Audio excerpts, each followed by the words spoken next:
அடியேன் ராமானுஜதாசன். அனைவருக்கும் வணக்கம். இன்னைக்கு நம்ம ராமானுஜ நூற்றந்தாதியில 7வது பாசுரம் பார்க்கலாமா?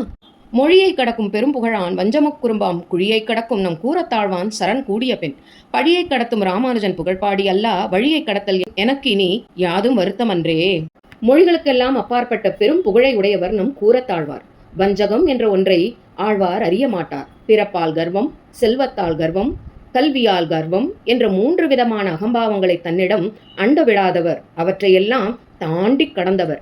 அந்த ஆழ்வாரின் திருவடிகளை அடியேன் சரணடைந்திருக்கின்றேன். பாவங்களை தாண்ட வைக்கும் எம்பெருமானாரின் குணங்களை பாடி பாவத்திற்கான வழிகளை கடந்து விட்டேன். இனி எனக்கு வருத்தம் என்பதே என்னாலும் ஏற்படாது. இனி ராமானுஜரின் திருமண வாழ்க்கை எப்படி இருக்கிறது என்பதை பார்ப்போமா? ராமானுஜரின் வாழ்க்கையில் மிகப்பெரிய சோகமாக வந்தது அவரது தந்தையின் மறைவு. அவர் இழந்தது தன் தந்தையை மட்டுமல்ல, மிக சிறந்த தன் ஆசானையும் இழந்தார். அவரது மரணம் ராமானுஜரை மிகுந்த வேதனைக்குள்ளாக்கியது. தந்தையின் காரியங்களை முடித்த பின், தந்தையின் மறைவிற்கு பின் பெரும்பூதரை விட்டு காஞ்சிபுரத்துக்கு தங்கள் குடியை மாற்றினார் அக்குடும்பத்தார். அவருள் இருந்த ஞானம் தனக்கு இன்னொரு குருவை தேவை என்று தேடியது. வேத அத்தியனம் செய்வதற்கு நல்ல ஒரு ஆசானை தேடினார் நம் ராமானுஜர். திருப்புட்குழி விஜயராகவ பெருமான் அதற்காக அவருக்கு ஒரு குருவை காட்டினார். மரகதவள்ளி தாயார் அவ்விடம். ஜடாயுவிற்கு பெருமான் இறுதி சடங்கு செய்த தலம் அது. இவ்வூரில் வேதாந்த சிங்கமாக அத்வைத்த கொள்கை கொண்ட ஏகதண்ட சந்நியாசி வேத விருட்சமாக ஒரு குரு இருந்தார். சாஸ்திர ஞானம் கொண்ட சங்கரரின் பக்தராய் விளங்கியவர். பின்னாளில் அதிலிருந்து மாறி வியாசரின் சூத்திரத்திற்கு தனிப்பட்ட பாஷ்யம் எழுதியவர் இவரே. எல்லாம் இருந்தும் அவரது அபிப்பிராயத்துக்கு எதிராக எதனையுமே அனுமதிக்க மாட்டார். அவர்தான் யாதவ பிரகாசர். அடியேன் ஏற்கனவே சொன்னேன், ராமானுஜரின் சிறிய தாயார் த்விதிமதிக்கு கமலநயன பட்டருக்கும் ஒரு மகன் பிறந்தான் என்று. கருடனின் அம்சமாய் பெரிய திருமலை நம்பி அவருக்கு கோவிந்தன் என்று பெயரிட்டார் என்றெல்லாம் சொன்னேன். புரோதன வருஷம் பௌர்ணமி திதி தை மாதம் புனர்வசு நட்சத்திரத்தில் பிறந்த கோவிந்தரும் அண்ணன் யாதவ பிரகாசரிடம் கல்வி கற்கப் போகிறான் என தெரிந்தவுடன் தானும் அவரோடு இணைந்து யாதவ பிரகாசரின் சீடர்கள் ஆனார்கள். யாதவ பிரகாசரின் திருவடிகளில் விழுந்து நின்ற ராமானுஜரின் பிரகாசம் அவரை வியப்படையச் செய்தது. யாரப்பா நீ என்று கேட்டார். ஆசானே, அடியேன் கேசவ சோமயாஜியின் மகன் ராமானுஜன்.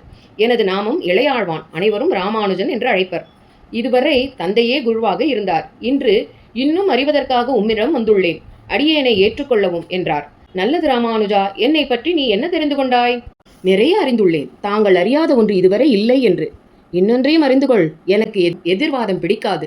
நான் சொல்லிக் கொடுக்கும்போது தன்னுடைய மேதாவித்தனத்தை இங்கே யாரும் காட்டக்கூடாது என்றார். சந்தேகங்களை தீர்க்க என்னால் மட்டுமே முடியும். நான் கிழித்த கோட்டை யாரும் தாண்டுதல் கூடாது. அது எனக்கு பிடிக்கவே பிடிக்காது. என்ன யோசிக்கிறாய் ராமானுஜா? ஒன்றுமில்லை குருவே, தங்களிடம் பாடம் கற்கவே வந்துள்ளோம். எதற்காக உம்மை மீறப்போகிறோம்? ஸ்ரீமன் நாராயணன் அடியை அறிந்து கொள்ள தாங்கள் கற்பிக்கும் வேதங்களே உறுதுணையாக இருக்கும்போது மற்றவற்றை பற்றி கவனம் எதற்கு? ஒரு நல்ல மாணவனாய் அடியேன் இருப்பேன் என்றார். சொன்னபடியே மிகச்சிறந்த மாணவனாய் திகழ்ந்தார் நம் ராமானுஜர். ஆனால் காலம் மாறியது. யாதவ பிரகாசரின் ஊழ்வினை வேலை செய்ய தொடங்கியது. உபனிஷதங்களுக்கு தன் இஷ்டப்படி பொருள் சொல்ல ஆரம்பித்தார் யாதவ பிரகாசர். ராமானுஜரின் மனம் இதை ஏற்கவில்லை. குருவின் கோட்டை தாண்ட ஆரம்பித்தார் ராமானுஜர்.